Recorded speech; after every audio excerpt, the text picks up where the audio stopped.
Your past has caught up with you and it's all going to pot. Yeah, he's got a few plates spinning and they're starting to go out of control a bit for him. Yeah. And the thing is now he's hiding a lot of it from Michelle. You know, where they were sharing this, he's now kind of going, no, it's all fine, and clearly it's not. Yeah, I think he's quite old school. He wants to sort out his own problems himself. But yes, that stops him listening to Michelle, and that brings up trust issues with the two of them, and that's the reason she and Steve split up, because of trust issues. So she really reacts if she perceives that. I love how Corrie do that, because you were kind of loyal, trusting, solid Robert, who kind of, you know, you were there for Michelle when everything went wrong with Steve. And suddenly there's this darker side that none of us knew existed. Yeah. That must be good to play for an actor. It's great to play, and I think you also have to do your time on the show before you can start exploring backstory.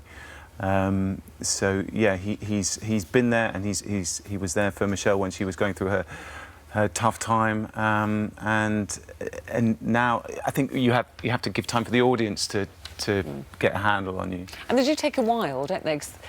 When new characters come in, it takes a while to kind of. It's unlike any other show. I think it takes 6 months on any other show is an age, an eternity, but 6 months on Corrie is just the blink of an eye. Is there a moment when you kind of know you've been accepted by the viewing public? You know, we're out somewhere and they call you by your character's name, or when you feel that you've made it? Yeah, well, there was one guy who shouted across the street to me, "You better get rid of that Tracy Barlow because she's no good for you." Which and he was right. Which was good, but it sort of that meant that he was thinking Robert's character's situation rather than Tracy's. So then you feel like you're slightly in there. Yeah, but then they think they know Robert. But when you look at this storyline at the moment, come on, he has to get darker. He has to get meaner, surely.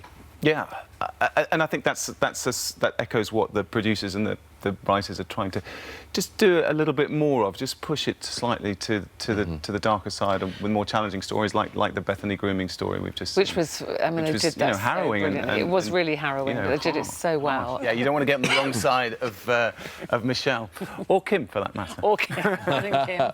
What about your story, your journey as Tristan?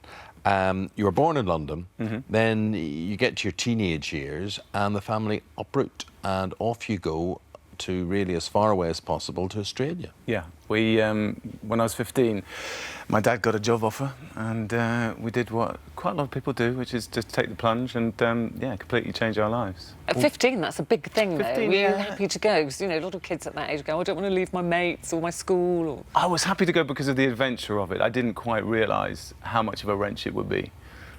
So you sort of have to start again. So the first couple of years was quite tricky, but I soon realised it was ironical that, you know, Australia is the home of so many soaps, and really, rather than being in Weatherfield, you could have been in Summer Bay. I did. When you think about it. Actually, I did audition for the policeman on Home and Away. I think, yeah. Didn't get it, and that's why I'm here. And then you left Australia in a huff. I was completely out. So what did you leave? Did you leave the family, that, you know, your mum and dad, whatever, in Australia, and did you then come back, or how did? I came back just out of curiosity, with, you know, a couple of quid in my pocket, not really intending to immigrate. Maybe for 6 months, maybe a bit longer, see how things went. I worked as a hospital porter in the Westminster Hospital, shifting dead bodies around. I was Father Christmas at the Wimbledon shopping centre. I did, you know, all those kind of unemployed actor jobs. Very good that year. Yeah, yeah, it was one of my best performances, actually. But work dried up after December the 24th for some reason.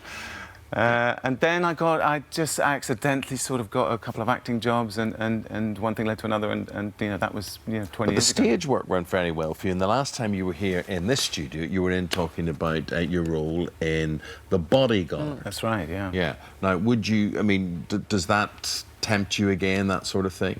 Oh, I loved it. Yeah, absolutely. It does. I mean, the great thing about that was that you were playing the title role in a musical and you didn't have to sing. Yeah. It was a no-brainer. Is that amazing? So that was the one character that didn't sing, really? He sings a sort of karaoke song that he deliberately he messes Well, they it sort up. of based it on Kevin Costner, I suppose, and you can't really imagine Kevin Costner singing. Yeah, so. exactly. But anyway, he can't go back to the West End yet because this storyline is just building right, and yeah, building. you're right, So you're we right. need him. We need You're him right. and Corrie. Really looking forward to seeing what happens. Kim in mortal danger, as we call it on here when we do the soap It's reviews. all happening this week.